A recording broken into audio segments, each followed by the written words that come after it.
Today is a very important day for many Marvel fans, as we remember the man that coined all the phrases, sold us all those comic mags through his words, and had a huge hand in making us all true believers.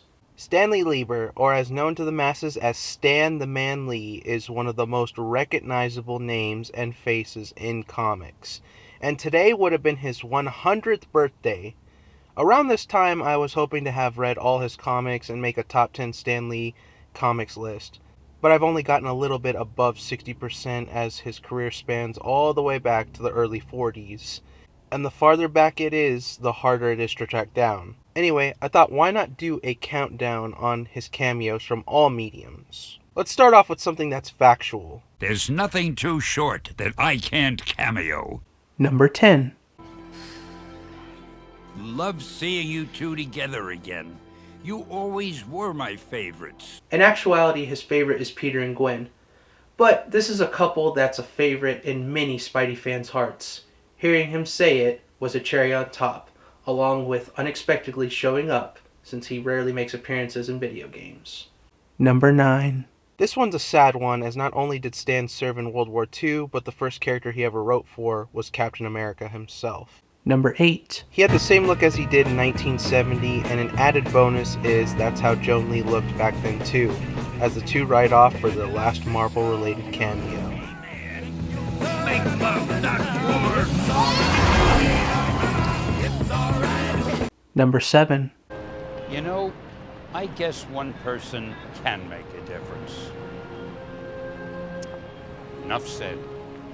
Number 6. Say what you will about this movie, but the casting was perfect, at least from a visual standpoint, and Stan Lee as William Lumpkin is no exception. A short and sweet cameo with an added kick. Welcome back to the Baxter, Dr. Richards. I've got the usual for you. Good to have you back, sir. Thanks, Willie. Number 5. Now, most Stan Lee cameos usually bring a smile to your face, or are at the very least cheery, but this is hands down his darkest and most sinister cameo. Not very satisfying, is it? She's dead, and I assure you nothing can bring her back. But wouldn't that anger you feel be better channeled into revenge? It's such a 180 from what he usually does, where he's a random bystander or he's passing by for a quick joke, but here it's much different. Number 4. Plenty of Marvel Comics visual appeal, along with Stan Lee's best acting. Lose something, Josh? Her. Wow, that's some loss. Yeah, she's actually a lot better looking than this. Yeah, I'm sure she is, but I want to ask you something, Josh. Are you planning to do any work this morning? Number 3. Now, many will argue with me, but I think this is his best comic book cameo. Not only is he alongside Jack Kirby, but he's trying to get into the wedding of the book that started it all for the Marvel Age of Comics. Sure, in the Marvel Universe, these two exist as creatives that deliver a comic book based off the Fantastic Four's adventures, but we all know they created them, and seeing this occur at the end of this particular issue always leaves me smiling. They did something similar in the Fantastic Four sequel back in 2007, but without Jack Kirby, it just wasn't the same. It was still a solid cameo, though. Number 2. This one ranks up pretty high on the list because it was a little over a month after Stan had passed. And well, I wasn't feeling too hot around that time. And then the movie decides to gut punch me with this. I'm going to miss him. Before I move on to number 1, here are some honorable mentions.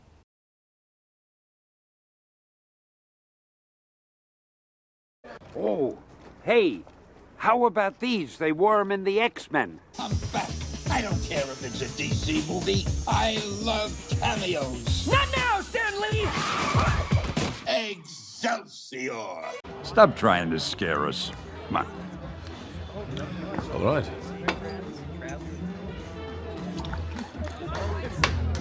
Excelsior.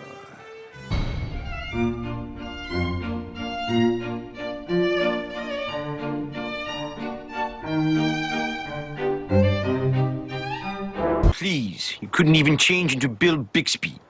Come on, damn it! change. Forget it. I really did it once. Yes, yes. I just wished you had the power to leave my store. And now, number 1. Before I ever fully got a grasp of who Stan Lee was, all I ever recognized of him was his voice, which was very synonymous and ingrained in my mind.